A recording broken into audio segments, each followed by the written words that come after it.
สบายดีตอนเช้ามื้อนี้ตื่นขึ้นมาอากาศดีได้เห็นวิวงามคืนนี้เขาก็ได้มานอนอยู่บ้านของไอรัดใจดีมายามเพิ่นอันนี้ก็สิเป็นบ้านสำหรับแขกหรือว่าเกสมีคนมายามเพิ่นก็ให้นอนบ้านหลังนี้เนาะเพิ่นสิมี2บ้านอยู่นี่บ้านหลังนี้แล้วก็บ้านตัวข้างหน้าครับ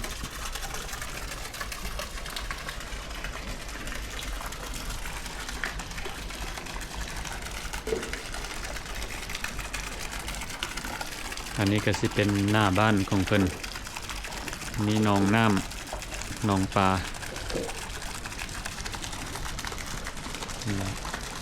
ทางหน้าบ้านเพิ่นก็สิมีบักขาวนอนอยู่นี้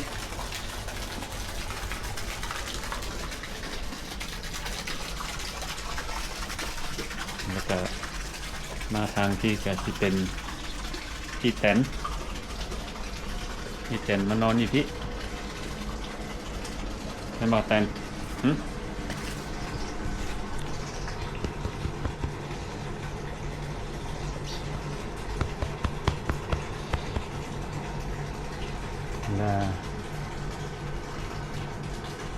และนางฟ้านี่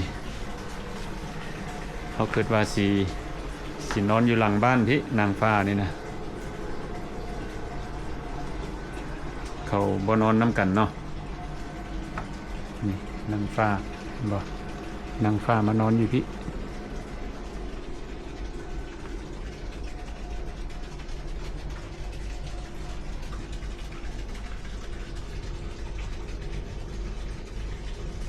นางฟ้าฮะนี่ยังมานอนคนเดียวอยู่ที่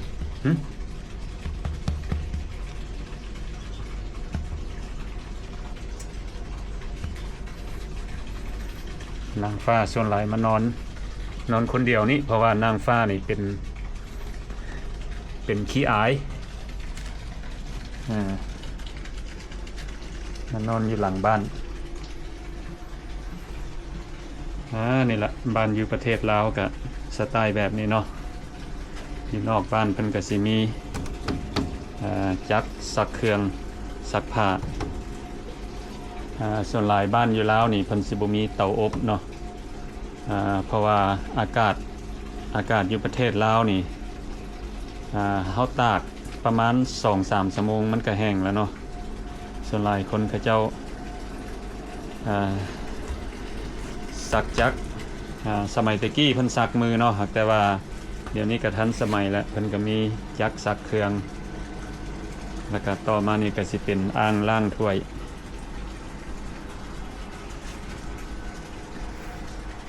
แล้วก็ทางนอกพี่เพิ่นก็สิมีสิเป็นดินว่างเนาะเป็นป่ามีต้นไม้หลายต้นอีกสวยจังหน่อยเขาเจ้าเสียวเอางัวมาปล่อยอยู่นี่เนาะให้มันกินหญ้ามาทางที่ก็สิเป็นต้นมักมี่ของเพิ่นอันนี้สิเป็นต้นมักมี่น้อยมันกำลังออกมากต่อมานี่ก็สิเป็นอ่างสวิมมิ่งพูลหรือว่าจักรูซี่เนาะเพิ่นกำลังก่อสร้างใกล้สิแล้วแล้วต่อมานี่ก็สิเป็นต้นมักต้องใหญ่ออกมากลายอยู่วันนี้เขาก็บ่ได้วางแผนสิไปไสเนาะเพื่อก็สิมาเยี่ยมยามเพิ่นแล้วก็เล่นอยู่แถวนี้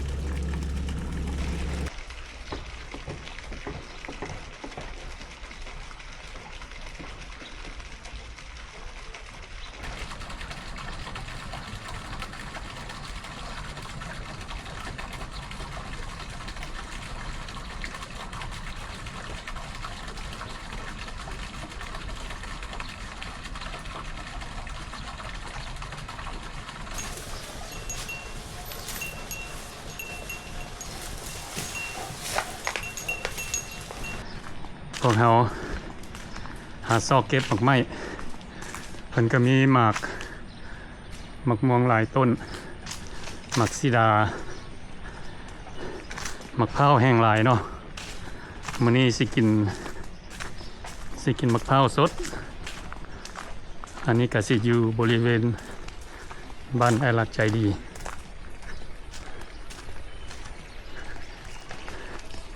พากันก่อมะพร้าวไปกิน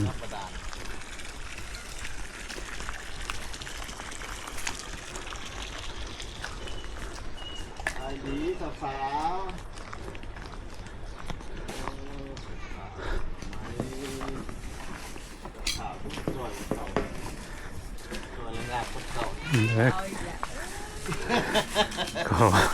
ขอยางผ่านเลยเด้อ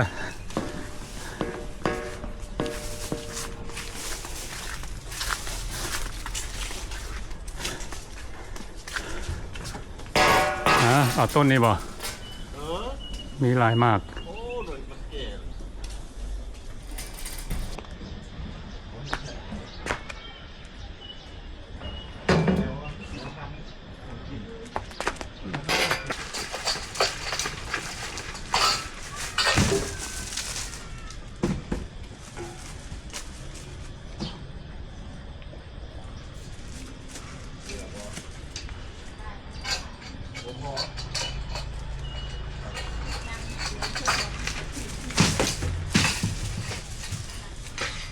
มะพร้าวเพิ่นมีหลายคันบ่ขี้คั้นแย่แล้วได้กินเนาะมีหลายเอาแท้ว่า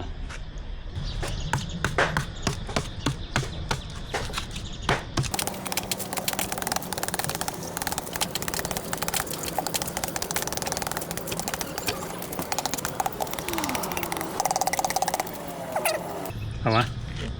จะต้องปาดก้นมันหน่อยนึงนะแม่ปาดก้นมันหน่อยนึงให้มันตั้งได้อะ โอ้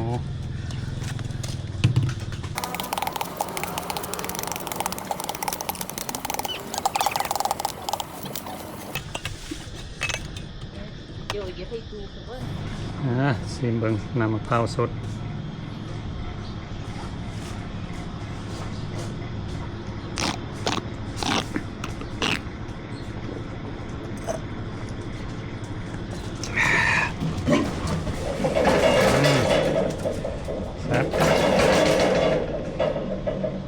นี่เนาะอันนี้กับบักม่วงส้ม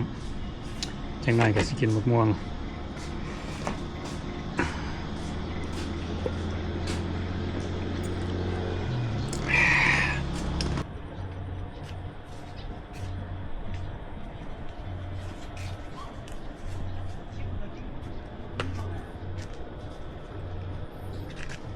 มีคันใดลงมาเล่นน้ำเนาะนี่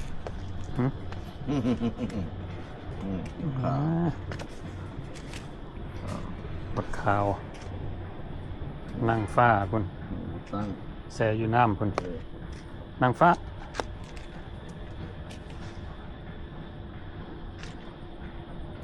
ตั้งโอ้มันนี่อากาศดี ดี อยู่ในน้ำนี่มีป่าอย่างนี้นี่มีหลายปลาเนาะหลายชนิดหอยนี่แห้งหลายเนาะหอยตัวนึงซี่กับมีตัวน้อยนี่แล้วก็ตัวใหญ่น้อยหอยใหญ่หอยมนพอเอาซื้อมันเป็นคู่นะมาปล่อยถิ่มลงให้มันออกแนวแพร่ลูกออกแต่ว่ามันรีอยู่พื้นหอยใหญ่แปลว่าน้ำตัวนี้มันสิบ่แห้งจักเทื่อบ่นี่บ่แห้งแหละมันเป็นอย่างน้ำมาจากพื้นดินพุ่นบ่น้ำมาจากพื้นดินแล้วกันเขาแผงโซล่าเขาอยู่หันลำเด้โอ้โซล่าแล้วกันมันตอนสวยน้ำมันสีเบ่งออกมาเนาะโอ้เลยแดดแล้วน้ำขึ้นน้ำบาดาลดูดน้ำบาดาลรถกันมุ้ยหมอนั่นมันแห้งหลายกว่านี้น้ำแรงแห้งน้ำฝนก็เต็มพื้น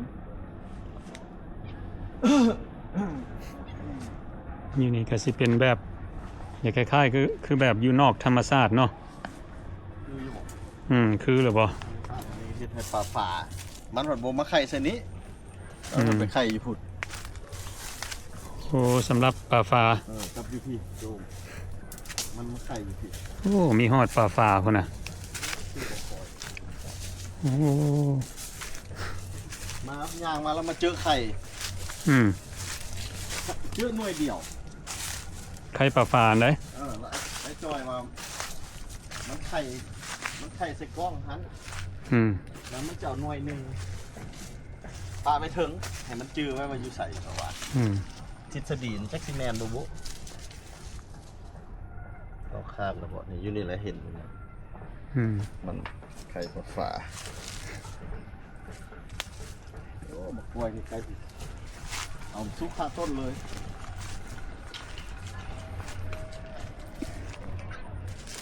นี่เนาะหมักไม้หลายอย่างบ่ท่าได้ซื้อเนาะอยู่นี่ ข้าต้น อืม ขี้จอกหายากเลยขี้จอกประกาศลง Facebook แต่ว่าคือว่าหั่นแหละเขาซอกหาอย่างเขาสิได้อันนั้น อืม ความ โอ้ พยายามอยู่ใส่ความสำเร็จอยู่หัน โอ้ขี้อันนั้นเขาจะเอิ้นขี้จอก ขี้จอกซอกยากได้อโจ ขี้จอกว่าซั่น เปิดประกาศ Facebook บ่มีไผมี อืม ก็สิได้แล้วพุ่นเขตหลัก45พุ่นบ้านหนองสะพุ่น โอ้ นี่มันก็หลายมันหายาก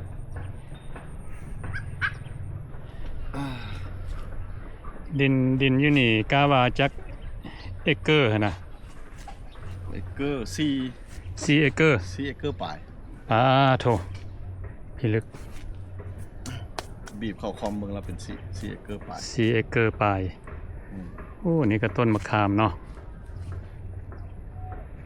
มันขึ้นมาเองได้โจ ขึ้นเอง ได้เห็นบ่ตัดต้นหมักอันนี้ออก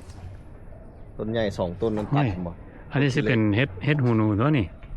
แม่นบ่ ตัดแล้ว แม่นบ่ ตัดมันออกให้ต้นม่วงนี่ก็ขึ้นเองนี่เห็นบ่ โอ้ ต้นขามก็ขึ้นเองต้นอีหยังที่มันขึ้นเองแล้วมันบ่ตายได้โจ อืม เขาบ่ฮดบ่หยังมันก็ขึ้นเองของมันนี่เด้ เป็นธรรมชาติเนาะ พอเห็นมันขึ้นเองเขาก็ตัดต้นขี้เหล็กแบบนี้เจ้าเห็นบ่ต้นขี้เหล็กนี่ อืม 2ต้นพุ่นต้นขี้เหล็กใหญ่ตัดออก ว้าว เพราะมันบังห่มแล้วจุนี้ก็สัตว์ขึ้นมาเองของมันบ่ได้ใส่น้ำ บ่ได้ปลูกมันก็ขึ้นมาเองเนาะ ใครเจ้ากินแล้วใครเจ้าดึกมาหั่นนะ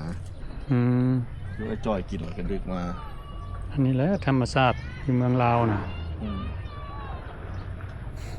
แล้วเฮาสิเน้นต้นหมักไม้ที่กินมากได้ อืม เดี๋ยวมันขึ้นมาเองทนทานบ่มีตายอีกนะนี่เอาคามนี่ยังสิพิจารณาอยู่ว่าบัดใหญ่ขึ้นมาสิเอาออกมากระทันออกบ่ อืม มันขึ้นนำกันเลย โอ้มีต้นมะกะทันขึ้นมานำ เสือกระทันออกบ่หรือเสือมะขามออกพอมันอยู่ใกล้ต้นมะม่วงเลย อืม หรือว่าเสือต้นมะม่วงออกบ่มีต้นมะม่วงหลายแล้วบ่ อืม นี่สัตว์ให้พิจารณาอยู่ อืม ต้นมะขามก็จะขึ้นเพราะเราหรือว่าสิป้าไว้เลยบ่โจ พาไปเลยแล้วมันธรรมชาติเด้ หาธรรมชาติขึ้นเลย อืม มะม่วงก็อยู่หั่นมะขามก็อยู่นี่ อืม ต้นมะม่วงเจ้ากับหลายพี่ลึกเนาะ มะม่วงหลายแล้ว มะพร้าวนี่จักต้นเนี่ยมะพร้าว ยังว่าบ่ได้นับ พี่ลึกเนาะมะพร้าวหลายต้นใดก็มากหลายเอาแท้ว่า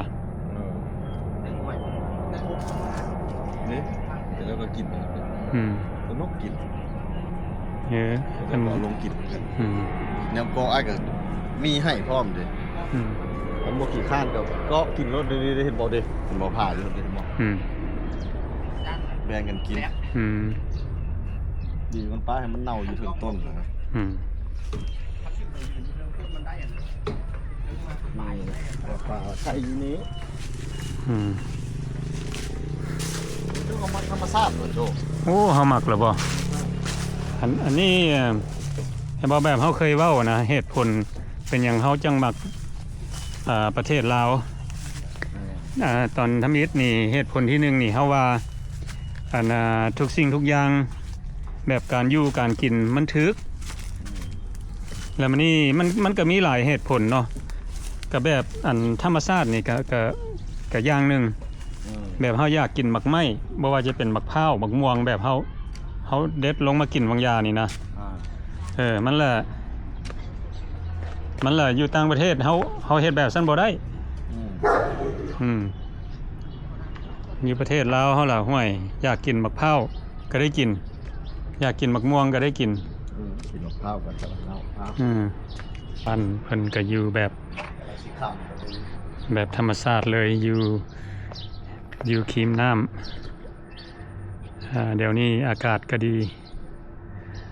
อันนี้แหละเนาะแบบเฮาเว้าว่าอยู่ประเทศลาวก็มีหลายเหตุผลที่เฮามัก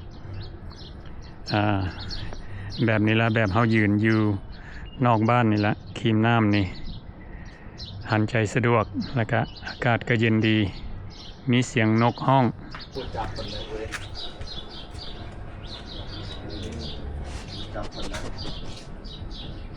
อันนี้นางฟ้ามาดำ ป้ายาพิษ นางฟ้ายาพิษใช่ไหมบักข่าวขี้ดื้อบักหน้าหมา ฮะแม่นบ่เขาอยากรู้ว่าเหตุผลเจ้ามาอยู่ประเทศลาวน่ะเหตุผลนี่หยังเพราะว่าเจ้ามาน่ะหลายปีแล้วเนาะเพราะว่าเขาถามแต่ละคนนี่บางคนก็ตอบบ่คือกันบางคนก็คิดว่าโอ้อยากอยู่แบบธรรมชาติบางคนก็คิดว่าโอ้ประเทศลาวมันค่าใช้จ่ายมันบ่แพงมันดีกว่าอยู่ต่างประเทศบางคนว่าบางคนก็คือฮอดบ้านแล้วก็กลับมาเนี่ยอันเจ้าว่ามามันละแม่นหมดแล้วเด้3อย่างเจ้าว่ามาเนี่ย3อย่างมันถือค่อยหมดแล้วเด้น่ะโอ้อันนึงเมียงเกาะเจ้าว่ามา3อย่างมันถือหมดแล้วเด้ฮะอันเจ้าว่ามา3อย่างมันถือหมดโอ้ชื่ออยู่บ่เจ้าว่าอยู่แบบธรรมชาติแล้วก็อันการอยู่การกินมันบ่แพง2แล้วก็ขึ้นฮอดบ้าน3อย่างอ่ะเนาะมันเกิดเมืองนอนเฮาได้โอ้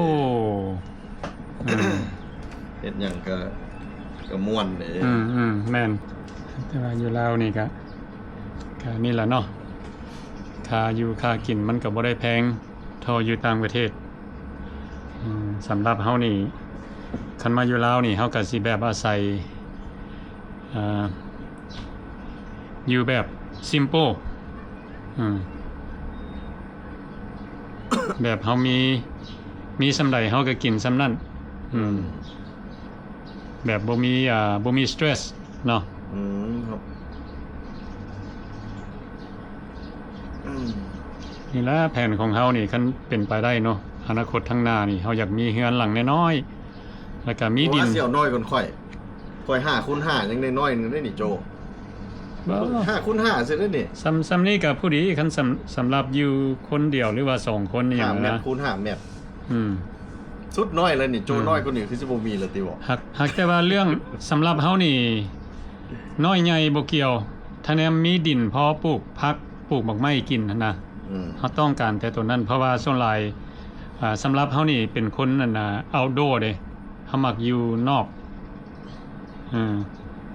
เฮือนเป็นอย่างนี้เฮาก็สิอาศัยเอาไว้นอนพักผ่อนซื่อๆตื่นขึ้นมาส่วนหลายเฮาก็มักอยู่นอกบ้านเด้สำคัญต้องได้มีดินเล็กๆน้อยๆไว้ปลูกผักกินแล้วก็ปลูกบักไม้กินวิดีโอนี้เฮาก็ได้อธิบายเล็กน้อยเนาะให้เบิดทุกคนได้ฟังนี่แหละการอยู่ใช้ชีวิตอยู่ประเทศลาวเนาะหลายคนก็มักแบบนี้เนาะมีบ้านธรรมดาแล้วก็อยู่นอกเมืองหน่อยนึงมีหนองน้ำหนองปลาต้นไม้อยู่แบบธรรมชาติเนาะโอเควันนี้เฮาก็สิขอจบคลิปนี้ไว้สำนี้ซะก่อนขอบใจเบิดทุกคนที่เข้ามาเบิ่งวิดีโอของเฮา